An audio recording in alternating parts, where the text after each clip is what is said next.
Bienvenidos, bienvenidos. Esto es El Venezolano Hoy, este programa en vivo que hacemos y transmitimos todo el grupo editorial El Venezolano por aquí, por la cuenta del Venezolano Newspaper, lunes, miércoles y viernes a las 7 de la noche, hora de Miami, y 7 de la noche, hora de Caracas. Yo soy José Ramón Villalobos, yo soy periodista venezolano en Bogotá.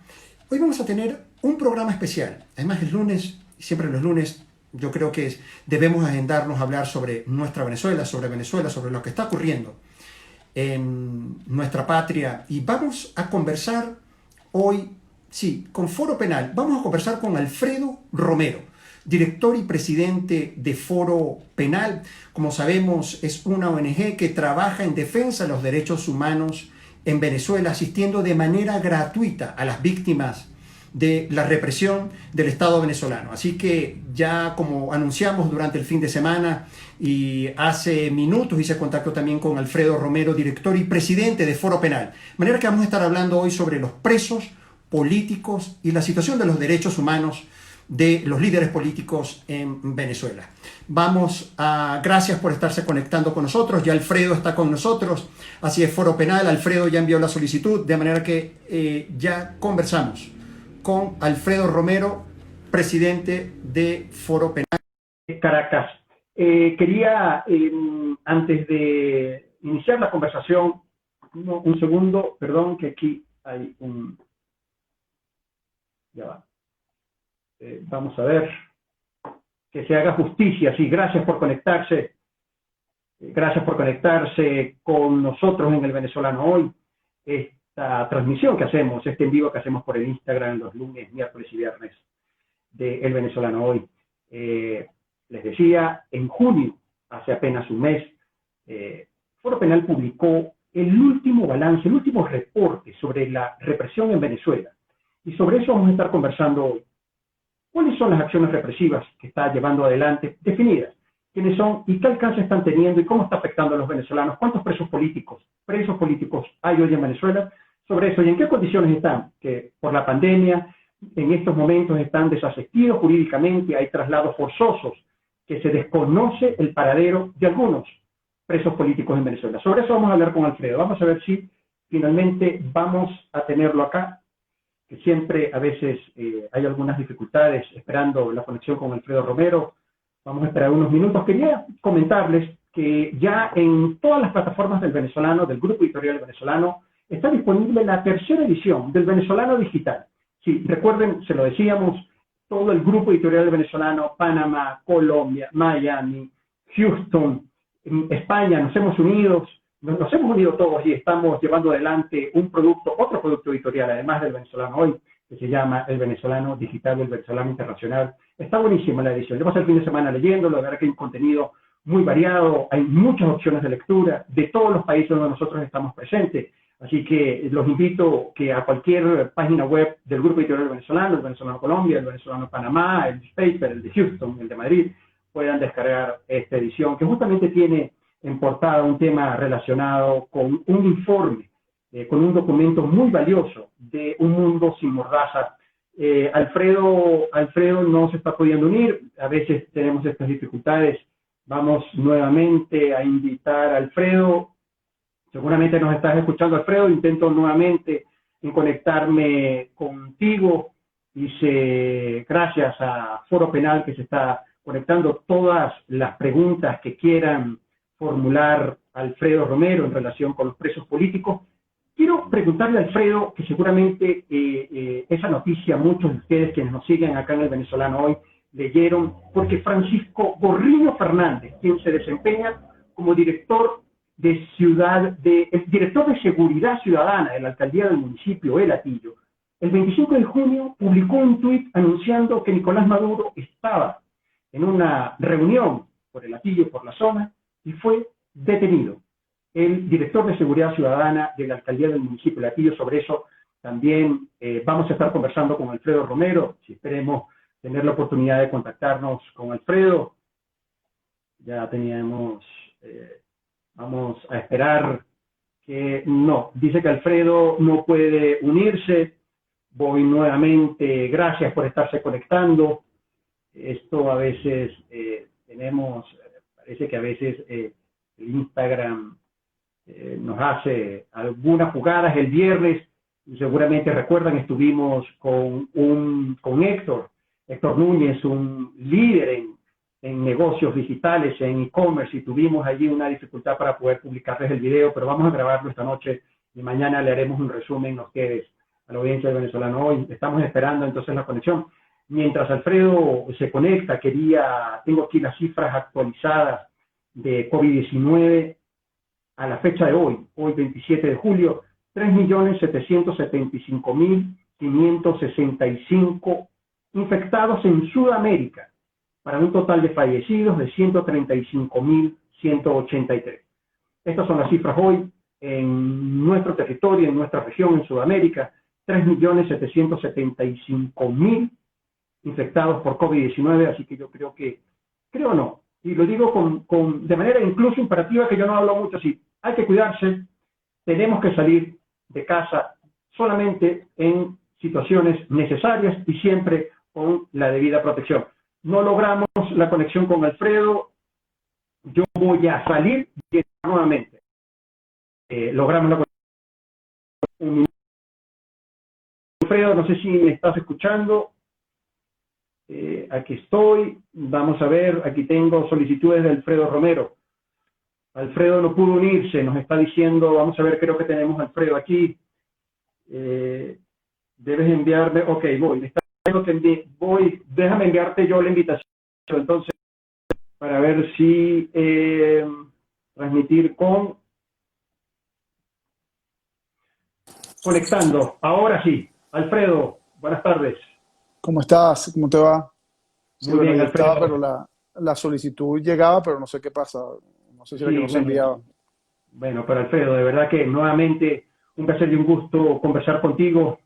Para saludos desde Panamá, la gente de nuestros aliados del Venezolano Panamá. Bienvenido al Venezolano Hoy, Alfredo. Un saludo a toda nuestra audiencia. Bueno, muchísimas gracias y saludos a todos los que se están conectando. Sí, ahí tenemos a Alfredo congelados. Gracias a todos los que se están conectando para esta conversación que estábamos esperando. Alfredo, un saludo desde Montreal, Ok, ahora sí estás aquí. Alfredo, aprovechemos, sí, ahorita. sabemos que a veces la conexión, a veces nos acompaña, a veces no. Muy concreto, Alfredo, le prometimos a nuestra audiencia del Venezolano Hoy que tenemos un último reporte del Foro Penal sobre la represión en Venezuela, de junio 2020, hace un mes. Es el último reporte que está publicado en la página de Foro Penal y dice que se evidencia que la represión política en Venezuela continúa escalando. Incluso llama la atención que en el contexto de la pandemia, en un contexto donde hay incluso algunos decretos de estados de alarma, resulta que ha estado escalando y ha aumentado cualitativa y cuantitativamente. ¿Podrías, por favor, Alfredo, explicarnos, ilustrarnos esta conclusión, por favor? Bueno, fíjate, como el reporte del mes de junio señala, pues efectivamente la represión sigue no solo existiendo en Venezuela, sino, como tú bien lo dices, incrementándose, ¿no? Es notorio saber el hecho de que, por ejemplo, hoy el número de presos políticos es 382, la lista actualizada que lo hacemos todos los lunes. Entonces pareciera que si las cifras anteriores, por ejemplo de la semana pasada, que se ha reducido en un nivel importante, porque la semana pasada fueron 394 y la semana antepasada pues, superábamos los 400. Sin embargo, lo que ocurre es precisamente que la represión continúa, no es que se reduce, es decir, encarcelan personas y a su vez excarcelan otras personas. Personas, por ejemplo, que han sido excarceladas, es decir, y digo excarceladas y no liberadas porque además se mantienen con medidas restrictivas a su libertad. Son personas, por ejemplo, que protestaban en el estado Lara, por decir algunos, protestas precisamente por la escasez de servicios públicos, y fueron detenidas por 20 días, casi un mes, y bueno, se logró, por cierto, con la asistencia del Foro Penal en ese estado, ser escarcelados. Sin embargo, la semana pasada, un caso emblemático, notorio, fue el encarcelamiento, la privación de libertad de Nick Berevans, quien además de politólogo, activista político que por cierto fue muy allegado al presidente Hugo Chávez Frías. Él es además comunicador, tiene un canal de estos de internet de noticias. Y pues está encarcelado y ahí está, fíjate, está en el DGCIN, por cierto, no lo hemos, luego de la audiencia no se ha podido tener contacto con él, porque además a todas estas la pandemia o la cuarentena ha sido lamentablemente utilizada para justificar la falta de acceso a las cárceles, la falta de acceso a tribunales, y se quedan estas personas privadas de libertad y ningún tipo de posibilidad de hacer justicia en lo que respecta si es que se pudiese hablar de que las instituciones judiciales funcionaran, pero a todo evento no es que no solo no funcionan cuando uno interpone alguna solicitud y materialmente están abiertas las puertas de los tribunales, sino hoy en día no funcionan porque las puertas de los tribunales están literalmente cerradas, y no hay respuesta alguna a ninguna de las solicitudes que se realizan. Sí, Alfredo, entonces a propósito de lo que estás diciendo, la primera pregunta, la cifra actualizada, que la repasemos, de presos políticos, y estos presos políticos están sin derecho a la defensa y algunos incluso se desconoce su paradero, que es lo que Foro Penal llama traslados, los traslados sin ninguna notificación, que son desapariciones forzadas, ¿cierto? Sí, es decir, una de las funciones del Foro Penal es precisamente apoyar o asistir a las víctimas, que en este caso son las familias, en este caso son las esposas, las hijas, los esposos, incluso madres de los presos, determinando el lugar donde se encuentran, ¿no? Porque en un principio, cuando la persona es detenida, ya eso lo hemos señalado en varias ocasiones, incluso el reporte reciente de Michelle Bachelet así lo refirió, las personas son desaparecidas forzosamente, es decir, no se sabe su paradero.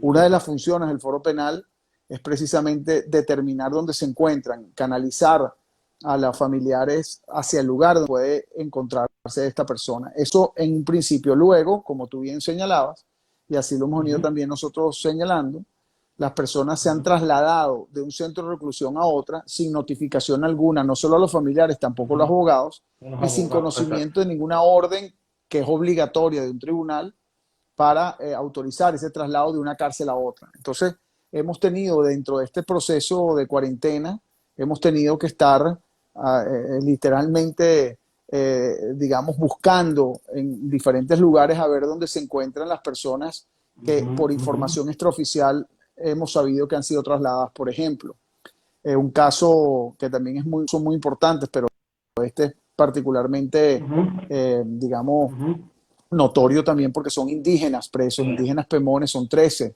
indígenas pemones presos desde el diciembre del 2019, fueron trasladados del DGCIM al Rodeo 2, a la cárcel Rodeo 2. Y bueno, nos enteramos por información extraoficial, tuvimos que trasladarnos nosotros hacia allá con las dificultades que bien sabes están existiendo ahora en Venezuela. En aquella oportunidad era por el tema de la gasolina que no había. Ahora es el problema de las alcabalas o de la imposibilidad de trasladarse de un estado o de un municipio a otro. Y bueno, tuvimos que ir y descubrir que estaban allí. Y así descubrimos que estaban ellos, estos 3 indígenas, y en total 23 presos políticos que habían sido trasladados sin notificación. Fíjate lo que esto significa.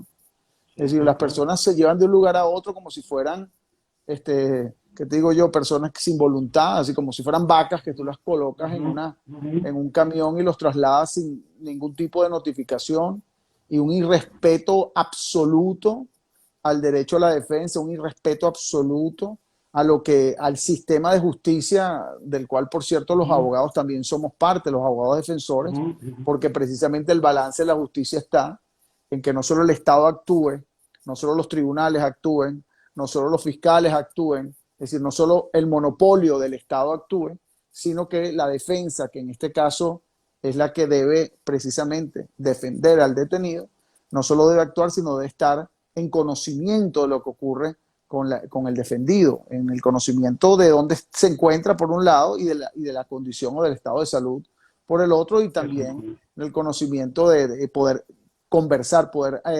establecer contacto con ese detenido es obligatorio, incluso en periodos de cuarentena. Sí, Alfredo, para ilustrar a nuestra audiencia del venezolano hoy, ¿quiénes son los presos políticos en Venezuela? Porque presos políticos en presos políticos se considera un líder político, mujeres, hombres, militares, periodistas, ahora señalas indígenas, jóvenes. ¿Quiénes son los presos políticos y de qué sectores son más o menos para poder precisarle eso a nuestra audiencia? Por favor. Sí, fíjate, el preso político en la definición que nosotros tomamos, por cierto, de organizaciones como las Naciones Unidas, el Grupo de Detenciones Arbitrarias de la ONU, es cuando el fin de la detención es político. ¿Y por qué remarco la palabra fin? Porque una cosa es el objetivo, digamos, de la detención, o la razón, o el motivo, perdón, de la detención. El motivo que puede ser, por ejemplo, unos motivos que digamos, se utiliza una fachada legal como para decir que la persona está detenida justamente, por ejemplo, por un acto terrorista o por un acto como instigación al odio, como el caso de Nick Evans, pero el fin realmente es político. Y basado en ese fin político, nosotros dividimos a estos presos políticos en 5 categorías. Te las resumo muy rápidamente. La primera es la más fácil. Sí. Por ejemplo, los dirigentes políticos, que son la gran minoría dentro de los presos políticos, por decir, Juan Requesens es un diputado, el fin es excluirlo del juego político, excluirlo de la competencia política. Leopoldo López, que estuvo preso, su fin era político y excluirlo del juego político. Antonio Ledesma, esa es la categoría 1. La categoría 2 es donde la gran mayoría de los presos políticos se encuentran.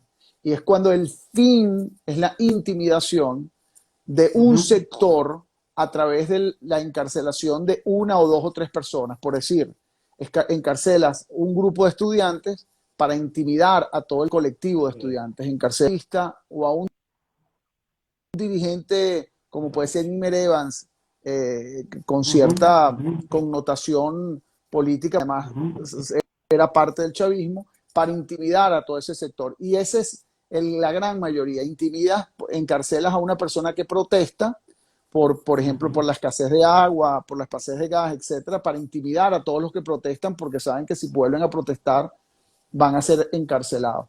La tercera categoría es la que se utiliza como propaganda, el preso.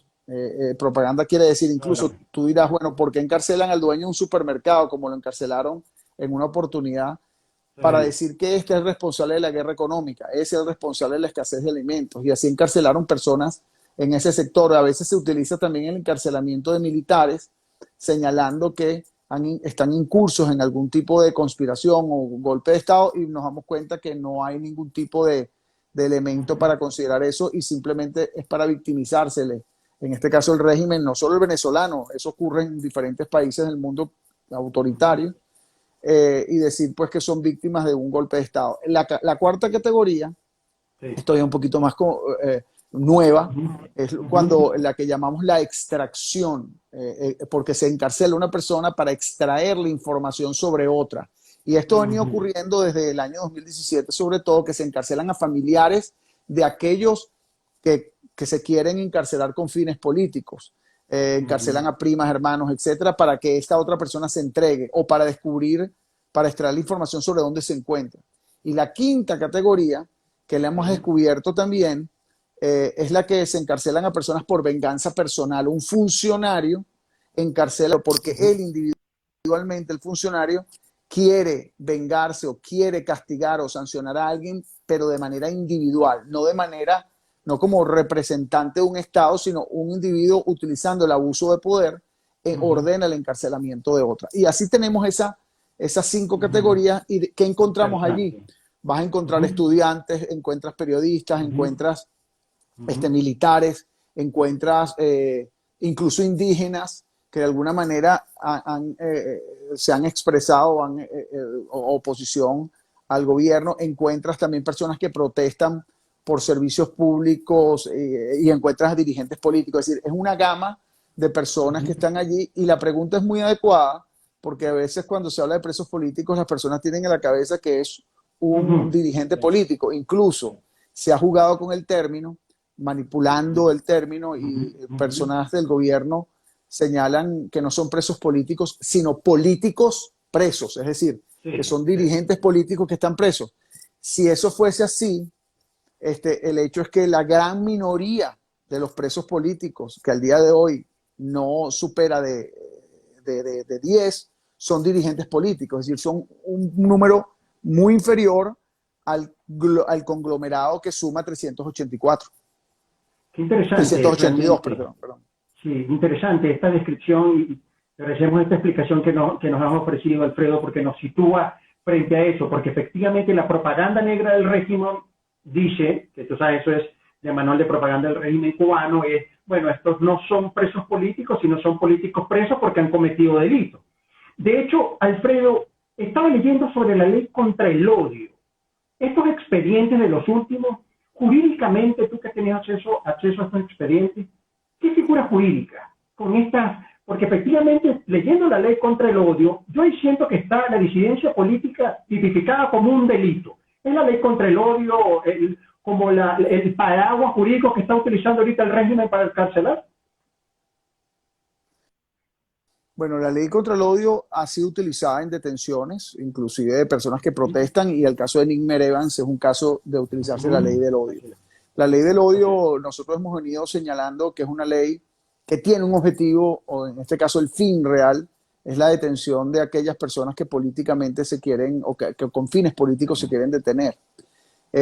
Porque la ley es muy abstracta y subjetiva, es decir, en los artículos 14, 15, sobre todo de la ley, se establecen unos delitos y las sanciones además son altísimas, quiero decir entre 10 y 20 años, Hasta 20 el, años. Sí, sí, sí, sí. hasta 20 años,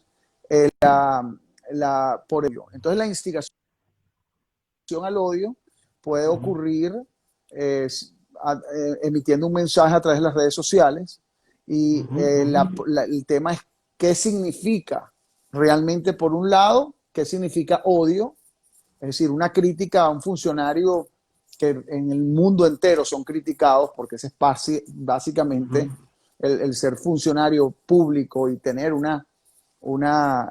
digamos, actuación de carácter público tiene siempre la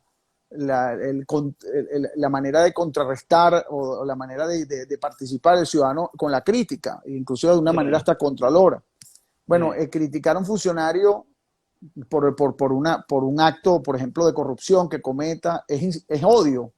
Ahora, eso es una expresión de odio o una expresión de contraloría ciudadana, por un lado. Pero por otro lado, ¿qué significa instigar? Porque un tema es que tú, digamos, hagas una expresión de odio y Sí. otra cosa es que esa expresión de odio influya psicológicamente, porque es un análisis psicológico, en un grupo de la población que a su vez ellos por esa instigación sean afectados y eso permita que por esa expresión tuya en un Twitter odies a otro. Es decir, ahí hay un...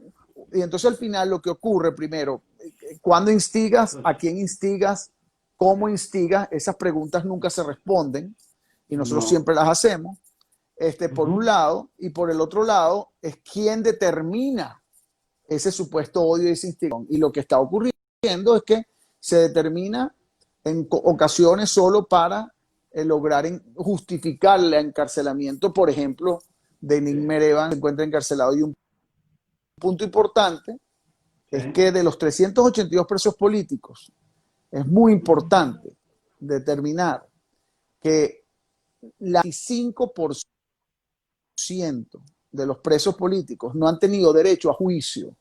Es decir, hay personas que tienen más de 2 años presos, como el caso de William Zaguada, un médico, por decir, o Carlos Aristimuño, o personas que tienen más de un año incluso presas como Antonia Turbay, y en estos dos primeros no han tenido posibilidad de defenderse realmente. Es decir, nosotros como abogados no hemos podido ir a un tribunal y decir, mira, ellos no hicieron esto, aquello y aquello. Entonces llevan dos presos, básicamente, por una medida preventiva antes de ser condenados. Y ese es el 95% de los presos. Por el otro lado, el caso de Antonia Turbay, una abogada que se encuentra presa desde el año pasado, ya lleva más de un año presa. Esta persona tiene boleta de excarcelación, es decir, una decisión de un tribunal que le ordenara su excarcelación y no así, y está allí secuestrada en el SEBIN sin ningún tipo de justificación a pesar de que el tribunal además ha ratificado esa orden de liberarla.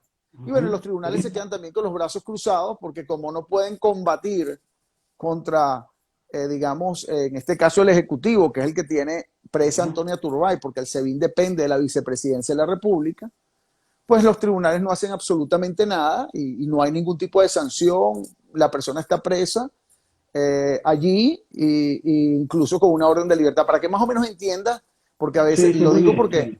muchas personas que apoyan al gobierno dicen, no, pero es que esos son unos delincuentes, son presos, hicieron. Bueno, pero es que en la justicia, es decir, en la justicia, cuando hay Estado de Derecho, lo esencial es que la persona tenga derecho a la defensa, por un lado, y que el derecho y que los juicios sean rápidos para que la persona no se mantenga privada de libertad sin ningún tipo de argumento. Bueno, no, la persona se Sí. mantiene privada de libertad, incluso con órdenes de excarcelación o privadas de libertad sin haberse defendido jamás. Y son liberadas o excarceladas cuando nunca se les probó, ni se les determinó, ni se tuvieron el derecho tampoco a defenderse. Simplemente fueron una orden para excarcelarla, Sí, como hubo Alfredo, de orden para acuerdo encarcelarla.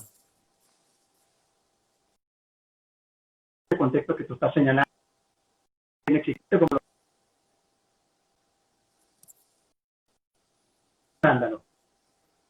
Desde el venezolano hoy rechazamos con contundencia y es este 95% sin ningún tipo de tratamiento judicial, por decirlo así. Y otra cifra que me encontré en el informe, dice que las cifras acumuladas entre enero de 2014 y el 30 de junio de 2020 se verificó 15.500 detenciones con objetivos políticos en Venezuela, Alfredo. Sí, nosotros, digamos, muy importante. Sí, una de las labores muy importantes del Foro Penal es que tenemos una base de datos que cuando nosotros señalamos que hay 15.500 y tantos detenciones no es de una noticia, Seguro. ¿no? Sino que tenemos Sí. registradas todas las personas detenidas y que más de 12. Es importante notar que el Foro Penal, y uno directamente, llámese como presidente, pero con la organización, que son más de 400 abogados, más de 7.000 activistas, hemos representado más de 12.000 personas, ¿no? Esto lo dejo para que entiendan no solo la labor del Foro Penal, sino también que se logran 15.500 detenciones políticas, al día de hoy 382. Si quizás si Eso no es una pregunta. estuviésemos allí haciendo el seguimiento, haciendo la asistencia, haciendo la denuncia, a lo mejor estuviesen más de 15.000 personas presas políticas, ¿no? Sin embargo, bueno, el número de por sí es muy alto y ese número es el que explica lo que siempre señalamos como el efecto puerta giratoria, porque las personas afectadas, las personas intimidadas, las personas marcadas por la represión, no son 382 hoy presos, son 15.500 personas que han estado liberadas y muchas de esas personas que fueron liberadas, incluso por miedo y por lo que sufrieron, han salido del país, han pedido, digamos, asilo, refugio en diferentes países del mundo. Y por eso es que nosotros pues incorporamos ese número importante para que se entienda, porque el número es mucho más alto, ¿no? En cuanto al número de que el foro, que pasamos ya de 12.000 personas, oye, suena como muy rápido decir 12.000, ¿no? Pero son 12.000 personas distintas, nombres y apellidos, que hemos en todo el país, tío, y que hoy día, debo decirlo, y por eso nosotros siempre decimos el Foro Penal lo recuerden y lo conocen muy bien las víctimas, ¿no? Y los que no conocen mucho el Foro Penal lo terminan conociendo cuando son víctimas. Y muchas personas, fíjate lo que son 15.500, muchas de esas personas, cuando tú le preguntas a los venezolanos en cualquier parte del mundo, y aquí en Venezuela, siempre tienen a un familiar, amigo, algo que haya sido detenido y nosotros de alguna manera hemos estado allí para asistirlos, ¿no? Sí, Alfredo, además de todo este número de 15.500 detenciones, que yo creo que es un número que los venezolanos debemos siempre tener presente, estamos hablando con Alfredo Romero, presidente del Foro Penal, y es que estas detenciones con fines políticos no solamente ocurren en principales ciudades, sino que están habiendo el mapeo de estas detenciones está prácticamente, se ejecuta la represión en todo el territorio venezolano, Alfredo. Sí, las detenciones políticas no se limitan solo a la capital. Evidentemente, en los lugares con mayor población hay mayor cantidad de detenciones. Si nosotros vemos las estadísticas, vamos a encontrar que el estado Miranda, el distrito capital, es donde mayor cantidad de detenciones ha habido. Pero también en el estado de habitantes ha habido muchas detenciones. Pasaría a ser, creo que el estado Zulia es el estado de segundo o tercero con mayor detención. Pero las detenciones que ocurren son más o menos el mismo esquema. Por ejemplo, en este periodo de cuarentena, la mayor cantidad de detenciones han ocurrido en el estado Lara, porque ha habido protestas por escasez de servicios públicos, digamos allá, en la zona de Tocuyo, el estado Lara, cerca de Barquisimeto, ha habido muchas detenciones, incluso detuvieron, ahí en nuestro reporte lo señalamos, personas discapacitadas que se encontraban también alrededor de los que protestaban, etcétera, ¿no? Entonces ha habido muchas detenciones, pero ocurren, sí, como tú bien lo señalas, en diferentes lugares del país. Por ejemplo, en el estado de Nueva Esparta se detuvo a otro también, otro profesor y que escribía en medios, particularmente escribía también en Aporrea, que es de apellido Vivas, que está ahorita, al día de hoy, en el rodeo, también el rodeo 2, perdón, el rodeo 3, fue detenido en Nueva Esparta, en el estado de Nueva Esparta. Un tema que está ocurriendo, muchas de las detenciones que ocurren en otros estados, sobre todo cuando se trata o se utiliza la ley del odio, ese tipo de cosas, como pasó con estas personas, son trasladados a Caracas. Eso es algo que ha venido ocurriendo para mantener el monopolio, por decir así, de la custodia de los presos políticos en lugares que ya se han conocido como lugares para presos políticos, como es el caso de la Dirección General de Contrainteligencia Militar, el SEBIN, el Helicoide, que son lugares típicos ya o Ramo Verde, donde se recluyen ahí los presos políticos, ¿no? Sí, Alfredo, Foro Penal tiene algún tipo de contacto, interacción con el régimen de Nicolás Maduro. A propósito de este contexto de detenciones, en alguna ocasión te han llamado, intermediaciones, para entender un poco cómo actúa Foro Penal en relación con los actores del régimen. Bueno, nosotros, el que tiene preso a los presos políticos es el gobierno.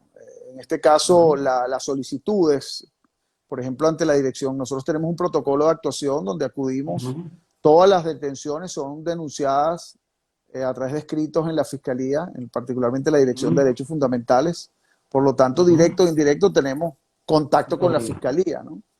Hemos tenido reuniones cuando nos han llamado para reuniones, asistimos, sobre todo porque nosotros como organización, y esto es importantísimo, y a veces los que manejan sobre todo el tema de derechos humanos, organizaciones no gubernamentales, a veces no están claras algunas, ¿no?, de las funciones. Y el objetivo fundamental a lo cual nosotros representamos a la víctima, nosotros no hacemos política, nosotros no promovemos partidos políticos o dirigentes políticos, nosotros lo que hacemos es impulsar a través de campañas, incrementar el costo político de la represión para lograr, por ejemplo, la liberación de personas detenidas o para lograr justicia en relación con un asesinado. En ese sentido, nosotros por la víctima hemos tenido que tener, no básicamente ninguno, pero algunas muy pocas ocasiones nos han llamado para algunas reuniones para pedir incluso, nos han pedido incluso por escrito de la lista de presos políticos con unos términos distintos, pero se la hemos enviado al gobierno.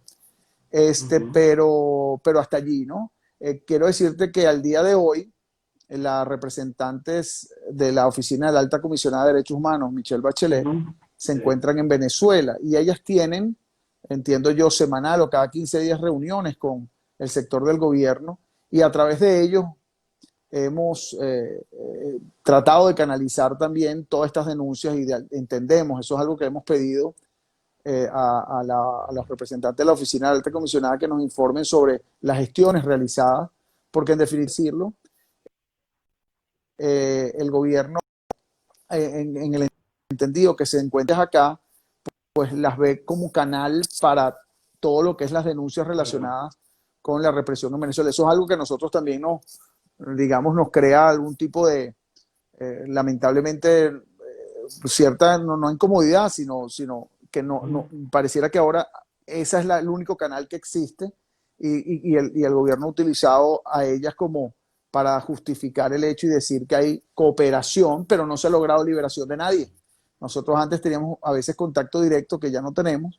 Y repito, si a nosotros nos llaman, o inclusive siempre lo hemos dicho, si necesitan listas de presos y determinar y que se les explique por qué esa persona está detenida arbitrariamente, pues lo hacemos y es nuestra labor y es nuestra responsabilidad, sobre todo con las víctimas, ¿no? Porque además quiero decirte que los presos políticos también, esos son trabajos que hemos hecho incluso académicos, tienen diferentes a veces unidades o personas o sectores que los mantienen presos. Entonces tú tienes a uno que puede estar preso por orden del Ejecutivo Nacional, otro puede estar preso por orden de un Ejecutivo Regional, otro estar preso por orden de un funcionario, otro puede estar preso como Antonia Turbay por el SEBIN y teniendo boleta de escarcelación, y así cada uno tiene como su sector, ¿no? El preso tiene, digamos, por decirlo lamentablemente, su dueño, ¿no? Que es lo que nosotros llamamos la relación central. Entonces, ¿por qué te digo esto? Porque, bueno, a lo mejor, ¿qué te digo yo? El presidente, qué sé yo, o el fiscal no sabe por la existencia de un preso y puede influir en esa liberación, en el entendido que quien tiene preso a esa persona es, por ejemplo, un gobernador. Y eso ocurre. Entonces, nosotros acudimos a diferentes instancias para precisamente lograr, a través de todas esas diferentes unidades, lograr presionar para obtener la liberación, que en definitiva, así como la encarcelación es política, la liberación también es política y tiene que haber una decisión política para la liberación de una persona, y eso es lo que nosotros hacemos más allá de la labor jurídica que como abogados tenemos que hacer, pero que lamentablemente en términos de influencia es bastante poca en estos momentos. Alfredo, que ya nos estamos acercando al final del Venezolano Hoy, de verdad que te agradecemos nuevamente de estarnos acompañando. Ya vamos a leer brevemente gente que nos ha escrito cosas importantes. En el reporte, Alfredo, del balance de junio, dice que insta a los organismos internacionales de derechos humanos para que hagan pronunciamientos contundentes. A propósito de lo que estabas hablando de la Comisión de Derechos Humanos de la Alta Comisionada, entonces, de pronto yo me preguntaba, entonces, Foro Penal considera que no han sido muy contundentes los organismos internacionales para condenar, gestionar, tramitar, asistir a los presos políticos en Venezuela.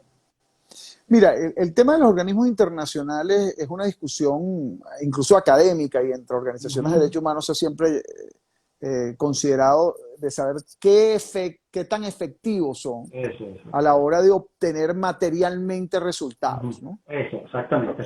En ese sentido, nosotros siempre estamos presionando para que se haga mucho más, para que se haga más contundente, para que haya resoluciones y decisiones más contundentes e influencia más directa en, por ejemplo, la liberación de un preso. Cuando nosotros no vemos como está ocurriendo, que no hay liberaciones de presos, que por ejemplo está, sí, la oficina de la Alta Comisionada de Derechos Humanos, representantes están en Venezuela, pero tú tienes que preguntar, bueno, ok, pero dime los resultados, porque el resultado no puede ser que te sientes con el gobierno en una mesa y que el gobierno diga, y hay una foto y el gobierno diga, hay una cooperación, somos amigos, la oficina y nosotros. Pero espérate, pero la víctima es la que está contando que de esa reunión en esa mesa, resultados como por ejemplo la liberación de Ruperto Sánchez, esposo de Kerlin Sánchez, que está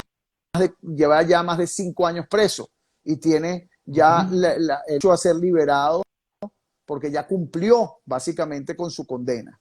O Antonia Turbay, que tiene boletas de escarcelación. Es decir, entonces, cuando nosotros vemos que todo se queda en opiniones, cuando la diplomacia prevalece sobre la materialización de resultados con relación a la víctima, nosotros tenemos que pronunciarnos. Y eso es lo que queremos decir siempre. Inclusive a veces suena antipático, chocante cuando hemos hecho señalamientos de poca contundencia de, por ejemplo, los reportes de Michelle Bachelet, porque consideramos que la víctima debe ser la protagonista en esos reportes. Y Michelle Bachelet, como los organismos internacionales o aquel que se hace ver como defensor de derechos humanos, llámese institucional, público o privado, digamos, o ONG, o no gubernamental, el enfoque vital es la víctima. Es decir, no es solo referirse a que hay situación de derechos humanos, no, espérate, que usted, por eso es que hacemos también críticas hasta con los gobiernos, debo decirlo, hasta con el gobierno o el gobierno, o la Asamblea Nacional, o digamos la oposición, porque muy poca preocupación sentimos nosotros por la víctima. Se habla de los presos políticos, se habla de los números, a veces hasta sacan números de presos políticos solo por decir un número, pero, ajá, ¿y quiénes son? ¿Dónde están las familias? ¿En qué condiciones están? ¿Cuántas veces les has dado la mano a un familiar y cuántas veces has luchado porque esa persona, nombre y apellido, que está presa, ¿verdad? Obtenga algún tipo de beneficio, al menos en su condición como preso, o un beneficio como es la libertad? Si ¿cuánto has hecho? ¿Cuántas acciones se hacen tanto de los organismos internacionales como de los nacionales, como de la oposición del gobierno, como aquel que quiera hacerse ver como protector y que respeta los derechos humanos? ¿Cuántas acciones realmente se hacen para esa víctima? Y esto lo repito y soy redundante, porque la retórica de los derechos humanos se utiliza en diferentes sectores. Los mayores represores autoritarios, gobiernos autoritarios como Cuba, Nicaragua, Venezuela, Rusia, Chile, utilizan los derechos humanos como su narrativa, parte de su narrativa, y señalan que son defensores de derechos humanos, que defienden a las clases marginadas, que el imperio es el que asesina y que los gobiernos de derecha o fascistas son los que matan a los... Sí, eso es verdad. Pero el punto está en que los que están agrediendo también a las víctimas son ellos, y por eso es tan importante no dejarse llevar simplemente por números o retórica, sino preguntar, observar, determinar, definir y hablar por la víctima, sobre la víctima, y visibilizar a la víctima y lograr resultados concretos para la víctima, que en este caso es el preso político, el hijo del preso político, la hija del preso político, la esposa, todos son víctimas, o la madre o el padre o el hermano de Fabián Urbina, por ejemplo, que fue asesinado hace 3 años, ya en el 2017, su padre Iván, con quien tenemos contacto constante. Bueno, esa es la víctima, hay que recordarlo. O Armando Mar, por ejemplo, que este muchacho músico, Armando, se me fue el nombre, Cañizales, perdón, bueno, ahorita se me acaba, ¿no? Pero que la familia, padre y madre, están en España, por cierto, se tuvieron que ir del país luego del asesinato de su hijo porque estaban persiguiendo al otro hijo, y son víctimas de una situación terrible como el asesinato de su hijo, ¿no? Sí, ¿sabes qué, Alfredo? Rescato y reconozco en esta entrevista especialmente, ya es la segunda vez que tengo la oportunidad de entrevistarte, que centras las acciones en la víctima, en visibilizar la víctima. La verdad que debo reconocerte que en el curso de esta media hora que hemos estado conversando, parece muy importante hacer ese foco y centrar las acciones en las víctimas. Alfredo, yo creo que mis productores me van a regañar porque siempre prometo que leo la opinión. Mucho apoyo, Alfredo, está del Foro Penal señalando acá, informando cuáles son las redes. Gracias, doctor Alfredo, por el apoyo a los presos políticos. Hubo una pregunta de un oyente, nos acompaña desde Ámsterdam, nos están diciendo acá, el Foro Penal, su lucha por la verdad y la justicia. Doctor Alfredo, para mi respeto, es un digno representante de la vida de los venezolanos. La página web del Foro Penal, hay que denunciar la proliferación de grupos de élite de las policías regionales que violan derechos, torturan y asesinan. Alfredo, te agradezco la compañía de habernos concedido este tiempo. Siempre considero de un alto valor periodístico y de derechos humanos esta entrevista. Gracias nuevamente. Tenemos pendiente un nuevo contacto, Alfredo, para hablar sobre las torturas en Venezuela. Gracias, Alfredo. Un mensaje final. Muchas gracias y bueno, siempre, siempre la orden y saludos a todos y gracias a los que están, sobre todo a los que están interesados por estos temas que son dolorosos, duros, pero lamentablemente la única forma de lograr incrementar el costo de la represión es visibilizarlo y que todos los ciudadanos de alguna manera un granito de arena para que se logre esa visibilización y esa denuncia sea cada día más ruidosa sobre la situación de la violación a los derechos humanos que ocurre en Venezuela. Gracias, Alfredo. Seguimos hablando. Gracias a ustedes por Gracias. habernos acompañado. Chao, hasta luego.